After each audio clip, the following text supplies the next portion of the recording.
Finally বন্ধুরা বাংলাদেশ মার্কেটে Xiaomi কোম্পানির পক্ষ থেকে নতুন আরেকটি ফোন রিলিজ করা হয়েছে Xiaomi Redmi Turbo 4 Pro।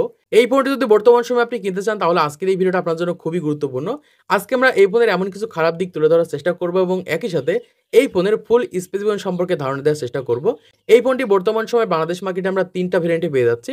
একটি হচ্ছে 12GB RAM 256GB internal storage, যার বর্তমান বাজার মূল্য ৪৩,৫০০ টাকা। আরেকটি ভেরিয়েন্ট হচ্ছে 12GB RAM 512GB internal storage, যার বর্তমান বাজার মূল্য ৫৬,০০০ টাকা। এবং আরেকটি ভেরিয়েন্ট হচ্ছে 16GB RAM এবং 512GB ইন্টারনাল স্টোরেজ, যার বর্তমান বাজার মূল্য ৫৯,৫০০ টাকা। এই তিনটা ভেরিয়েন্টই বর্তমান সময় আনঅফিশিয়ালি বাংলাদেশ মার্কেটে রিলিজ করা হয়েছে। হয়তোবা বাংলাদেশ মার্কেটে অফিশিয়ালি আস্তে আস্তে ফোনের নামটা চেঞ্জ হতে পারে, অফিশিয়ালি ফোনের দাম অনেক বেশি হয়ে যাবে। সেই ক্ষেত্রে বর্তমান সময় আনঅফিশিয়ালি যদি এই ফোনটা আপনি কিনতে চান তাহলে এই ফোনটা বর্তমান সময় আপনার কিনা ঠিক হবে কিনা আজকের এই ভিডিওটা দেখলেই বুঝতে পারবেন। তো প্রথমে চলে আমরা এই ফোনের ফুল স্পেসিফিকেশন সম্পর্কে ধারণা নেই। তো প্রথমে যদি আমরা কথা বলি ফোনটির ডিসপ্লেকে নিয়ে, এখানে ডিসপ্লেতে ব্যবহার করা হয়েছে 6.83 ইঞ্চের একটা অ্যামোলেড ডিসপ্লে। দেখুন বর্তমান সময় ৫০,০০০ টাকা বাজেটের উপরে একটি স্মার্টফোন আমরা অ্যামোলেড ডিসপ্লে পাচ্ছি।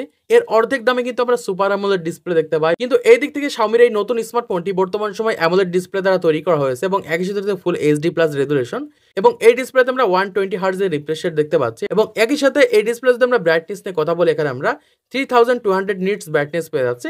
সেই ক্ষেত্রে এই ফোনটি আপনি আউটডোর এবং ইনডোরে ইজিলি ব্যবহার করতে পারবেন। এবং একই সাথে এই ডিসপ্লের হচ্ছে 500 একটি ডিসপ্লে ব্যবহার করা হয়েছে। এই দিক থেকে বিবেচনা করে বলতে গেলে এই ডিসপ্লেটা অনেকটাই পিছিয়ে থাকবে ৫০,০০০ টাকা বাজেটের ভিতরে। তো এবার যদি আমরা কথা বলি ফোনটির ব্যাটারিকে নিয়ে, এখানে আমরা ৭৫৫০ mAh লিথিয়াম ওন ব্যাটারি পেয়ে যাচ্ছি এবং একই সাথে রয়েছে 90 ওয়াটের USB type C fast charger. বর্তমান সময় ব্যাটারির দিক থেকে অনেকটা এগিয়ে থাকবে এই ফোনটি, কারণ এখানে আমরা ৭৫৫০ mAh একটা ব্যাটারি পেয়ে যাচ্ছি এবং একই সাথে কোম্পানি 90 ওয়াটের একটি ফাস্ট চার্জার ব্যবহার করেছে। সেক্ষেত্রে ব্যাটারির দিক থেকে কোনো কমপ্লেন নেই এই ফোনটিতে। তো এবার যদি আমরা কথা বলি ফোনটির ক্যামেরাকে নিয়ে, এখানে আমরা ব্যাক সাইডে ডুয়েল ক্যামেরা পেয়ে যাচ্ছি, যার মেইন ক্যামেরা রয়েছে 15 মেগাপিক্সেলের ওয়াইড অ্যাঙ্গেললেস প্রাইমারি ক্যামেরা এবং সেকেন্ডারি ক্যামেরা হিসেবে ব্যবহার করা হয়েছে আলট্রা ওয়াইড অ্যাঙ্গেললেস ক্যামেরা, যেখানে রয়েছে 8 মেগাপিক্সেল। এই ক্যামেরার মাধ্যমে আমরা ডিজিটাল জুম পেয়ে যাচ্ছি এবং একই সাথে রয়েছে 60 fps 240 fps পর্যন্ত ভিডিও রেকর্ড করার সুবিধা। এই ক্যামেরার মাধ্যমে আপনি ভালো কোয়ালিটির ভিডিও শুট করতে পারলেও কোনোভাবে ভালো কোয়ালিটির ফটো শুট করতে পারবেন না। এই দিক থেকে কিন্তু অনেকটাই পিছিয়ে থাকবে ব্যাক ক্যামেরার দিক থেকে। তো এবার যদি আমরা কথা বলি ফোনটির সেলফি ক্যামেরা নিয়ে, এখানে আমরা 20 মেগাপিক্সেলের ওয়াইড অ্যাঙ্গেললেস প্রাইমারি ক্যামেরা পেয়ে যাচ্ছি, যে ক্যামেরার মাধ্যমে আমরা 60 fps পর্যন্ত ভিডিও রেকর্ড করার সুবিধা পাচ্ছি। এক্ষেত্রে মোটামুটি যারা ক্যামেরার জন্য একটি স্মার্টফোন কিনতে যাচ্ছেন ৫০,০০০ টাকা বাজেটের ভিতরে, তাদের জন্য কোনোভাবে এই ফোনটি আমি সাজেস্ট করতে পারছি না।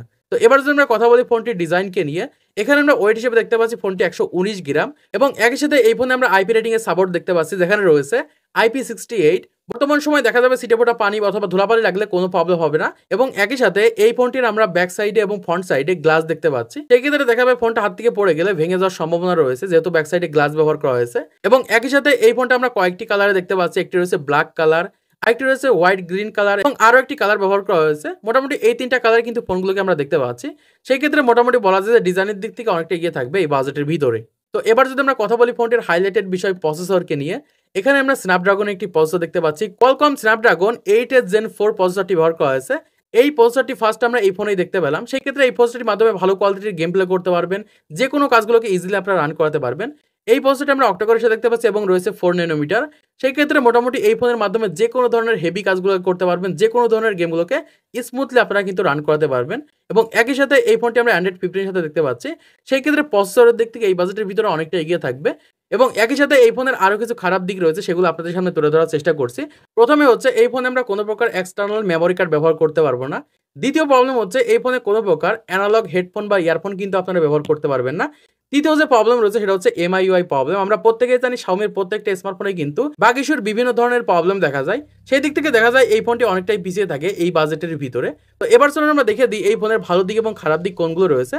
প্রথমে আমরা এই ফোনের ভালো দিকগুলো আপনাদের সামনে তুলে ধরার চেষ্টা করছি। প্রথমত এই ফোনে ৫৫৫০ mAh এর লিথিয়াম ওন ব্যাটারি ব্যবহার করা হয়েছে এবং একই সাথে রয়েছে 90 ওয়াটের ফাস্ট চার্জার। এবং দ্বিতীয় হচ্ছে এই ফোনে আমরা হাই পারফরমেন্সের একটি প্রসেসর পেয়ে যাচ্ছি, স্ন্যাপড্রাগন 8s Gen 4 প্রসেসর পেয়ে যাচ্ছি। মোটামুটি এই দুই দিক থেকে ফোনটা অনেকটা এগিয়ে রয়েছে। এবং এই ফোনের খারাপ দিক হচ্ছে এই ফোনে আমরা নর্মাল একটি ডিসপ্লে পেয়ে যাচ্ছি এবং ক্যামেরার দিক থেকে অনেকটাই পিছিয়ে থাকবে এই বাজেটের ভিতরে। তো আশা আশা করছি আপনারা বুঝতে পেরেছেন বর্তমান সময় এই ফোনের ভালো দিক কোনগুলো রয়েছে এবং খারাপ দিক কোনগুলো রয়েছে। তো অবশ্যই আপনার নিজস্ব প্রায়োরিটির উপর ভিত্তি করে ফোনটি কেনার চেষ্টা করবেন এবং এই ফোনটি বর্তমান সময় বাংলাদেশ মার্কেটে আপনি আনঅফিশিয়ালি পেয়ে যাবেন।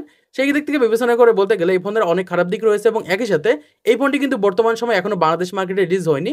এদিক থেকে বিবেচনা করে বলতে গেলে এই ফোনটা যদি বর্তমান সময় আপনি কিনতে চান, এই বাজেটের ভিতরে অফিশিয়ালি আরো ভালো কোয়ালিটির ফোন রয়েছে, চাইলে সেগুলো দেখতে পারেন। তো আশা করছি আপনারা বুঝতে পেরেছেন এই ফোনটি বর্তমান সময় কেনা ঠিক হবে কিনা। তো আজকে ভিডিওর মাধ্যমে আপনারা অনেক কিছু জানতে পেরেছেন, বুঝতে পেরেছেন, শিখতে পেরেছেন। পরবর্তী আরো স্মার্টফোন রিভিউ ভিডিওগুলোকে দেখার জন্য অবশ্যই আমাদের চ্যানেলটিকে সাবস্ক্রাইব করে দিতে পারেন।